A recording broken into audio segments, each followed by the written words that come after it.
Adventures with Alex. My house advisor, Dalton's version of a homeroom teacher, was Mr. Adamson. Wayne Adamson was a kindly Southern gentleman who, like me, was just beginning at Dalton. It wasn't long before I learned that he had grown up with George Lindsay, the actor who played Goober on primetime TV's Andy Griffith Show, and that he knew him personally. I might have been the only one impressed by this. Sitting in Mr. Adamson's house or homeroom that first morning in September of 1965, I soon befriended the student next to me. Alexandre was polite and reserved, but always friendly, never stuffy. He was beautifully dressed in a costly suit and tie, unusual for a 12-year-old even for the first day of school. I took to my new friend immediately. Alex was my age, but he was infinitely more stylish and elegant than I was. He was also nearly blind since birth, but managed with special eyeglasses. We became fast friends, spending weekends together at his family's summer home in Southampton and vacationing together in Bermuda. I learned soon enough that Alex wore a suit and tie every day, even Saturdays and Sundays. His dress shirts were from Sulca, and unlike me, he did his own shopping. He did not want his mother to accompany him. His cufflinks and rolling ring were from Cartier. His button-downs were from Saks Fifth Avenue. Alex lived with his mother, father, and sister in a grand 14-room, turn-of-the-century apartment which occupied the entire floor of the building and had 10-foot ceilings. The enormous windows in the grand living room had stunning views of the conservatory pond in Central Park across the street. There were 4 bedrooms, 4 baths, a kitchen, a library, and staff quarters. Plus, there was a dining room more beautiful than any I'd ever seen. The walls were covered in a shirred, dark paisley silk, yards and yards of it, bunched artfully. The ceiling was tinted in the same fabric, and there was a beautiful crystal chandelier in the center. On the walls were important-looking paintings from long ago that seemed magically suspended atop the fabric on the walls. I did not yet know the artists' names, but I soon would. Degas, Picasso, Braque, and others. It was luxurious, yes, but not ostentatious. Alex's family was not new money, and although they were members of the New York Society Library on 79th Street, my impression was that they did not see themselves as old New York society. The household staff was Swiss and spoke only French, no English. The cook was Geneviève and the server Vivienne. I soon learned one phrase in French in order to communicate with Vivienne when she answered the phone. Pouvez-vous prendre un message pour Alexandre? Can you take a message for Alexandre? The food was magical, certainly the most sophisticated I had ever tasted. Best of all, each place setting had its own salt cellar, a petite swan carved from ivory, with a tiny horn spoon, way cool. Alex's mother used a nearly invisible push-button buzzer system beneath the carpet to notify Vivienne when it was time to bring the next course into the dining room. Even though we were both 12 years old, Alex and I were still fascinated by the buzzer system, and we liked to crawl under the table to play with it when nobody was home. We began to frequent the nearby Metropolitan Museum after school. Alex also introduced me to the boys' departments at fine merchants around town and to the main floor at the clothiers F.R. Tripler and J. Press. He had a credit card, but I sure didn't. I soon discovered trousers of cavalry twill at Saks Fifth Avenue, and though they cost $50, or $4.50 today, I somehow convinced my mom to give me the money to buy them. Soon we were exploring other stuff, too. I'd heard about orgasms. It sometimes seemed that boys our age thought of little else.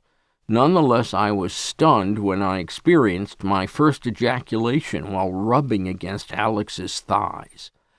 Although we knew what sex was, we didn't graduate to actual experimentation with each other until one afternoon in 1966, when, confident that Geneviève and Vivienne were working in the kitchen at the other end of the apartment, we sat on Alex's bed and stripped down to our underwear. I wore briefs, Alex boxers. It's not as if we'd planned anything, but soon we were touching and massaging, and one thing led to another, and in less than a minute, we had graduated to blowing each other. Jesus! We earnestly believed that blowjobs were about placing a penis in your mouth and exhaling as hard as you could. It simply never occurred to us that blowjobs were about sucking. If so, then why call them blowjobs? Even after we learned the truth, we mutually agreed that the way we were doing it felt good enough, even though it never led to orgasm. One Saturday a week later, we had an idea.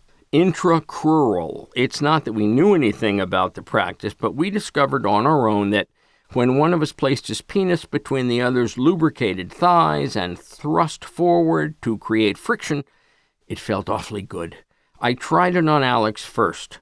Sure enough, not a minute into it, I began to feel strange, breathing heavily and growing dizzy. Oh, God, Alex, I think I'm fainting. Oh, shit. But of course I didn't faint. I was simply ejaculating for the first time. Good God, life was richer in a whole new way. Now I got it. I just got sperm, Alex. Look, that's sperm, I said, pointing excitedly to the puddle under me. I think I just had an orgasm. Oh, my God. Alex checked his watch. I knew that's what he did whenever he felt stressed. Do you need to go to the hospital or anything, he asked. I can call for a cab. In a few seconds, I calmed down. Bottom line, the die was cast. I was now a teenager. I could ejaculate. No longer would I think of myself as a mere adolescent. Tellingly, I did not immediately think of myself as a homosexual. Yes, our activity was undeniably homosexual, but I wasn't really sure what that meant. Were we fags? At that age, we didn't categorize ourselves. Yes, we'd long sensed it was considered uncool to be queer, but we rationalized. Just because we fooled around didn't mean we were like that. Our lives as teenagers were unfixed, exploratory, and ever-changing. All we knew was that we had tried something new and forbidden, and damned if we didn't like it. Later, I came to realize that Alex preferred girls to boys. I came to understand that when we were fooling around, he was in the middle of an experimental phase. Mine would last a lifetime. Turns out Alex, though only 13, had already been initiated into the world of sex with the second housekeeper, a beautiful Finnish girl of 25 named Elsa. In accordance with the sensible and grown-up European approach of countless parents before them, Alex's mom and dad, continental to the core, had facilitated a practice overnight session for their son. They wanted to make sure that their boy gained expertise as a skilled lover and would know what his responsibilities would be when it came to pleasuring his partner, whomever it might be, in order to achieve physical satisfaction.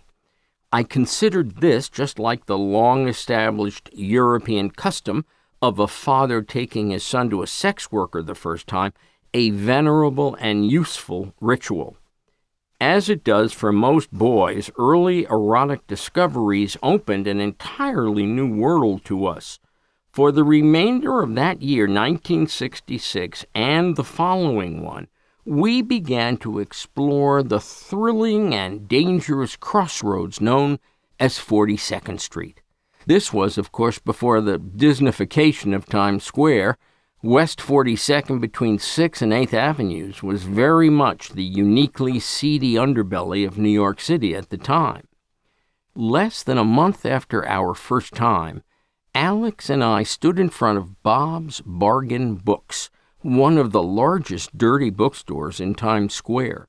We tried to work up the nerve to walk in, After a minute or so, we decided to ignore the ominous sign with the huge black letters in Bob's window, over 18 only. Oh, so what? We may have been just 14, but certainly we could pass for older, no? We would just blend in with all the other men briskly entering and leaving the store.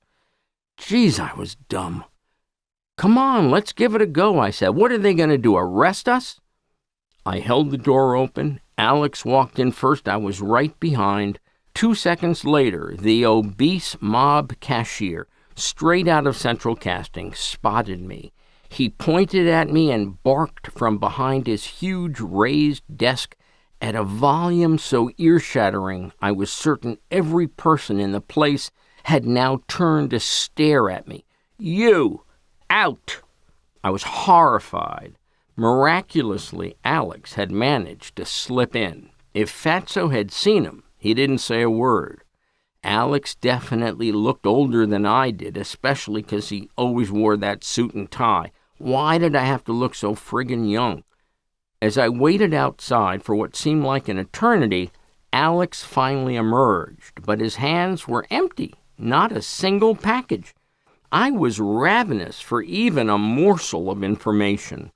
Well, did you see any dirty magazines? An amazingly stupid question, since that's all they sold. Of course, Alex responded calmly, and it seemed to me with a newfound confidence. I noticed he was speaking in a decidedly deeper voice than when he had entered the store moments before. This pissed me off a bit. They have thousands of them, he says. What do you want me to do? I said, just pick a few of the best-looking guys, exasperatedly, and if they have all nudes, some of those. I'll pay you back, I promise. In the 1960s, it was rare to find gay porn that featured all-nude models. As noted before in the physique magazines, guys wore jockstraps or posing straps. You could see some ass, but that was about it.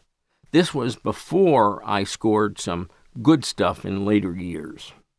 Alex went back inside, bought 3 magazines, and returned with me to his Fifth Avenue apartment.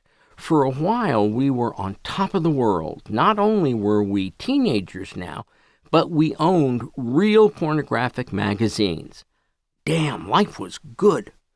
Best of all, I no longer had to look at straight porn at home, almost always featuring women with huge breasts, when I'd go in for the nightly wank in the only bathroom in our apartment. I had meticulously purchased them from the candy store on my corner whenever I could.